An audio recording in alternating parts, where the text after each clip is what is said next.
Welcome everybody. This is Ava filling in for John. Welcome to Mertech.com's Daily News Update Extra. We are sharing a video snippet that provides no nonsense, common sense, logic, and truth. I am following this channel and given this video a thumbs up. The link to this video is in the description box below. Please follow Mertech on Rumble, give me a thumbs up and share this information far and wide. This great news update will begin momentarily. Thank you and may God bless.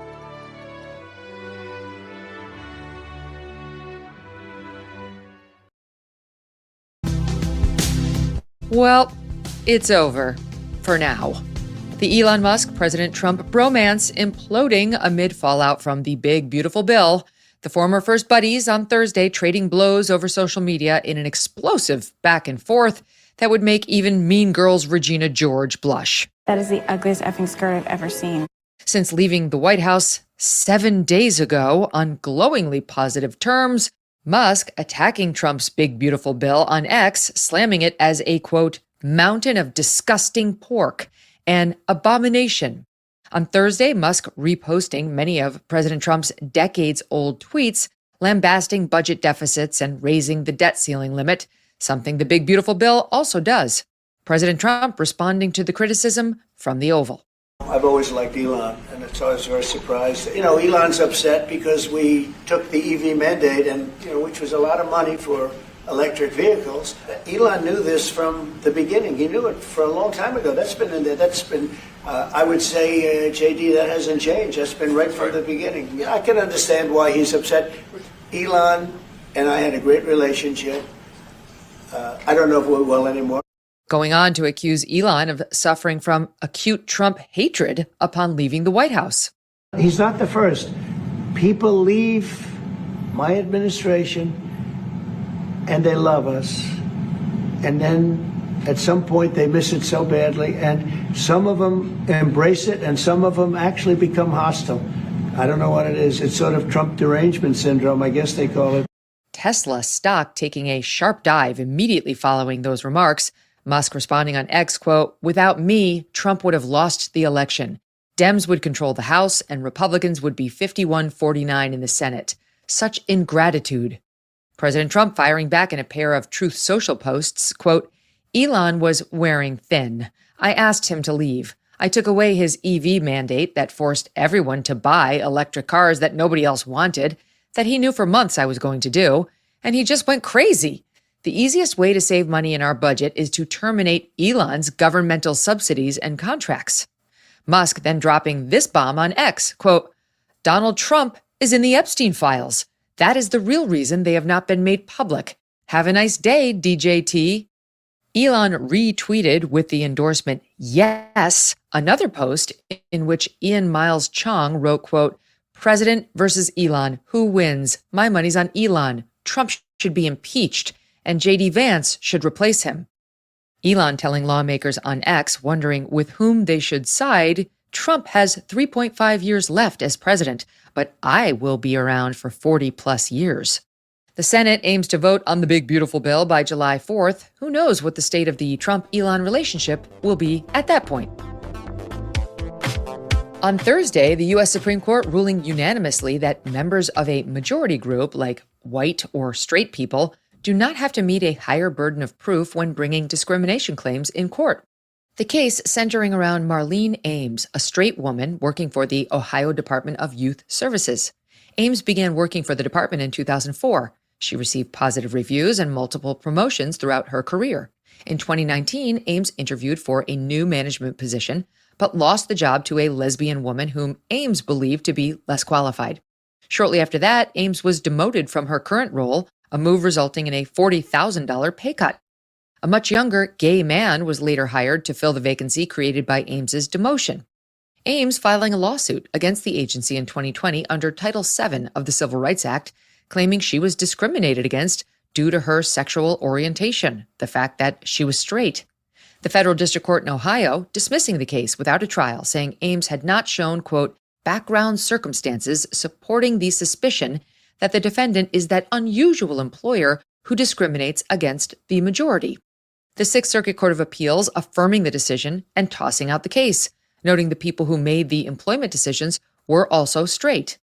On Thursday, in a 9-0 ruling for Ames, the High Court ruling, quote, the background circumstances rule improperly imposes an additional burden on plaintiffs who are members of a majority group when bringing discrimination claims to court.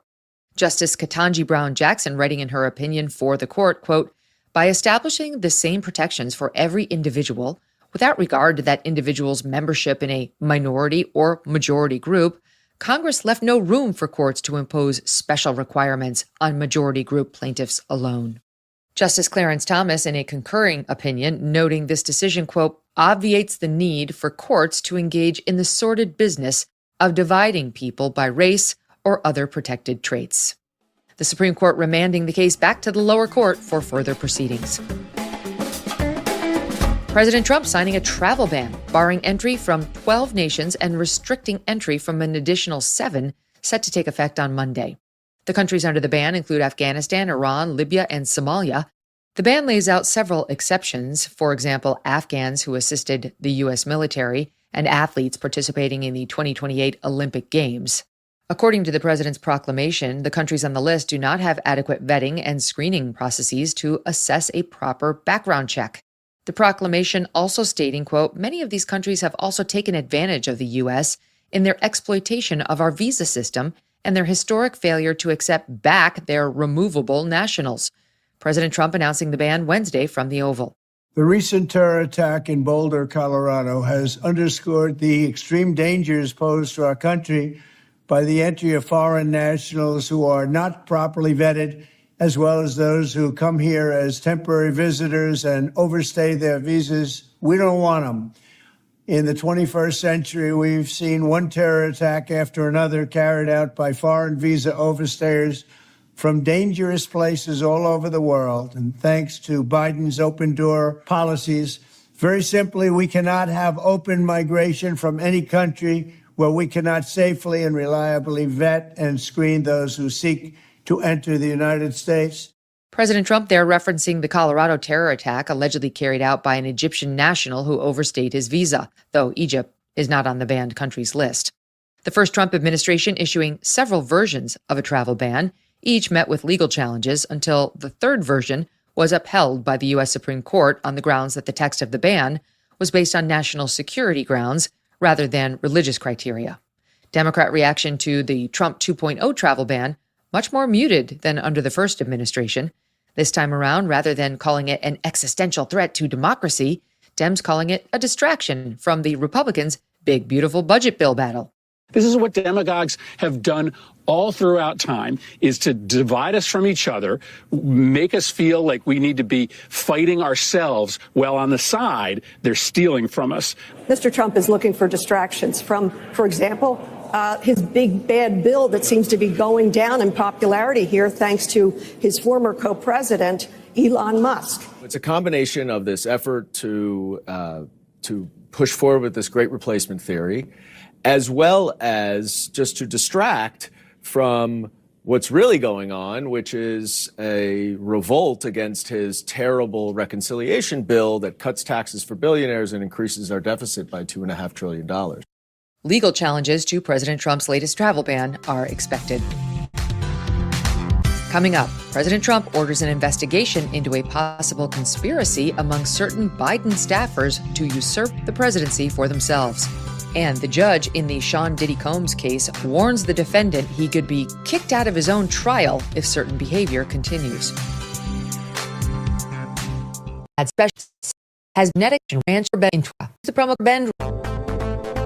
President Trump on Wednesday ordering an investigation into whether there was a conspiracy to deceive the public about President Biden's mental fitness and unlawfully take presidential powers for themselves.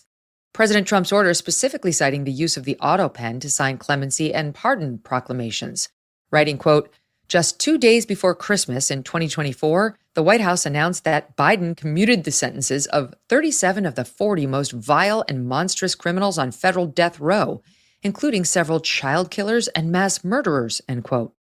In March, the Heritage Foundation publishing a report finding, quote, we conclude that individuals in the Biden administration, other than the president, appear to have used a device called an auto pen to affix the president's signature onto some of the most controversial clemency warrants of his presidency. Throughout the Biden presidency, the Biden auto pen signing executive orders, judicial nominations, and more, according to the report. President Trump commenting on the investigation Thursday. The auto pen, I think, is the big scandal outside of the rigged election of 2020. I think the biggest scandal of the last many years is the auto pen. And who's using it? I happen to think I know. I'm sure that he didn't know many of the things. Look, he was never for open borders. He was never for transgender for everybody. He was never for men playing in women's sports. I mean, he changed. I mean, all of these things that changed so radically. Essentially, whoever used the auto pen was the president. And that is wrong. It's illegal. It's so bad. And it's so disrespectful to our country. A statement attributed to former President Biden and given to news outlets reads as follows, quote, I made the decisions about the pardons, executive orders, legislation, and proclamations. Any suggestion that I didn't is ridiculous and false. The judge in the Sean Diddy Combs case issuing a warning about Diddy's courtroom behavior. The judge telling the defense on 2 occasions during alleged victim Brianna Bongolan's testimony he saw Combs looking at the jury and nodding vigorously. Quote, it is absolutely unacceptable. It cannot happen again. The judge reminding the defense that he already warned against Combs making any facial expressions toward the jury. The judge telling defense attorney Mark Agnifilo if it happens again, he will consider removing Combs from the courtroom for the duration of the trial.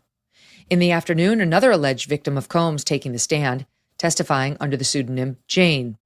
Jane's allegations central to 2 of the charges facing Combs, sex trafficking and transportation to engage in prostitution. Jane testifying to meeting Combs on a November 2020 trip to Miami, quote, he was really charming, really nice, and I was already drawn to him pretty instantly. In January 2021, Jane testifying to meeting Combs again in Miami, the first date lasting 5 days. The following month, the pair went on a trip to Turks and Caicos for her birthday.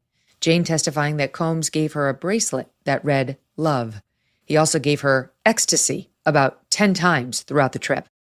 Jane testifying that in May 2021, Combs asked her about inviting another man into the relationship. Jane agreed, then Combs called a man that night.